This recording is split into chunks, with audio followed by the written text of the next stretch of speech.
Okay, well, I'm sitting today again with Franco Terrazzano. He's the Alberta Director of the Canadian Taxpayers Federation. It's a fantastic guest because he always has so much to talk about because all our levels of government just keep giving him more to share with us. Rarely really great news, but they're being a great watchdog on the people that are handling our money or borrowing on our behalf. And as this bizarre pandemic laden year rolls on, we're seeing fiscal updates from every level of government that are all looking quite frightening, to be honest. So, Franco, thank you very much for coming on, and why don't you give us a rundown on what you're working on these days?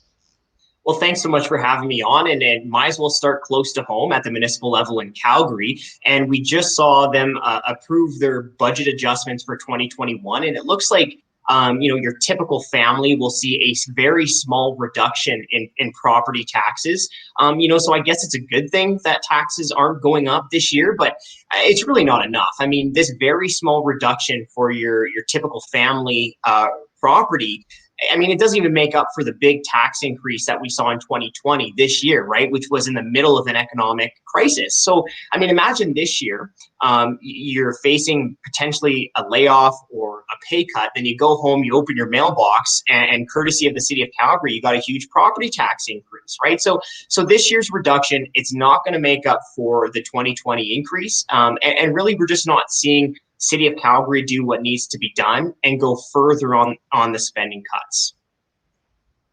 Yeah, well, they barely touch spending cuts, but they're showing that what is, I think, a trend for them. They try to paint themselves as fiscally responsible during an election year, and then they'll end up doubling down on the tax increases on subsequent years.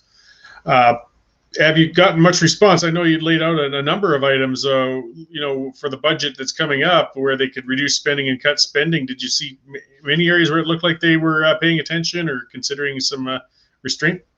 Well, we did see one area of restraint, and that was City Council voted to phase out the mayor's second pension. So I guess we got to give them some kudos there. But here's one thing: speaking of pensions, which is really unfortunate as of yet, is that we haven't seen City Council move on ending the second or third pensions for thousands of city employees. So we just saw City Council acknowledge that it's not fair to make struggling taxpayers pay into a second pension for the mayor. Well, when is council going to recognize that it's not fair to make struggling taxpayers pay for second or third pensions for city employees? And these second or third pensions are topping up what is already a very generous primary pension plan for city employees. The city of Calgary, they're not cut to the bone. There's still fat that needs to be cut. On top of that golden perk, another thing that we've been pushing for a very long time is to end that corporate slush fund, Cory, which I know that you've been going on against. But at the end of the day, we just haven't seen city council really take the spending problem seriously enough. Well, and on with our next level, with their hands reaching into our wallets, the increasingly empty wallets, is the provincial government. And you guys have been talking a lot about the provincial fiscal update. What can you say and tell us about that?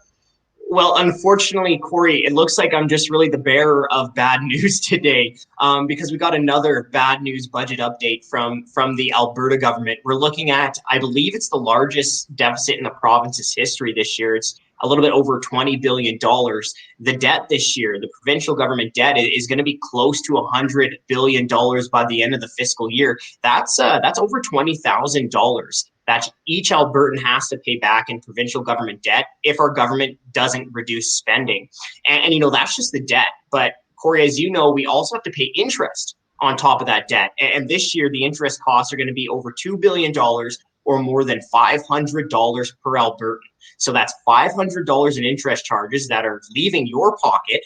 They're not even going to government services because they got to go to Toronto. They got to go to the bond fund managers on Bay Street just to service the provincial debt.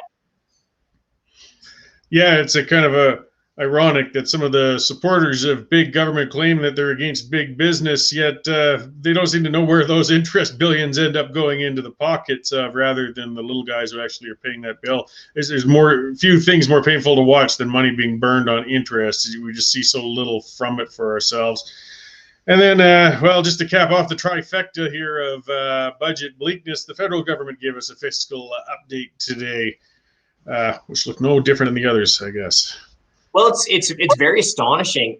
We're merely weeks away from the federal government's debt hitting the $1 trillion mark. That's 1 trillion with a T. We're weeks away from it, and really there's a bunch of things that should be concerning taxpayers, but especially Alberta taxpayers. So the first is that we've gone, what is it now, like 20 months without seeing a budget from the Trudeau government. We need to see better from our politicians in that.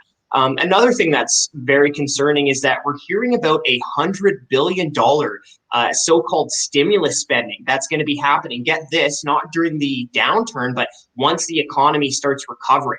It would be bad enough to be spending that kind of money during the downturn, right? Having government, having bureaucrats, having politicians trying to pick business winners and losers, but to be doing that once the economy is already recovering, I mean, come on, right? We don't need politicians playing investment banker. We need tax relief. And here's another takeaway is that we haven't been seeing the federal government talk about a fiscal anchor or fiscal targets. Alberta's bad news budget, it was bad news, but at least the Alberta government is setting fiscal anchors, like bringing spending in line with similar provinces. But we're not seeing that similar type of budget targets from the federal government. Well, those numbers are just staggering. So that's $100 billion of untargeted spending, essentially. I mean, yeah, as you said, with Calgary Economic Development, with $100 million that they've been wasting, and they have been, we haven't seen benefit from it. That's 1,000 times that amount. That's not even. It's just, it boggles the mind. It's frightening. Why, though? I mean, something that's interesting, most economists would talk about, because basically we've been borrowing, printing money. Typically, we should be seeing some heavy inflation starting, and that hasn't happened yet, which is, I think, a good thing, because the banks respond by raising interest rates, and then we just get that calamitous turn of events that'll really lead to a crash. But why aren't we seeing these interest rates rising yet? Or, I mean, the inflation rising yet? Well, Cory, I think it's difficult, and I think you ask 5 different economists, and you might get 6 different answers, right? I don't have the crystal ball, but I think another thing to remember is these types of questions are very difficult, because you have to be comparing them to counterfactuals.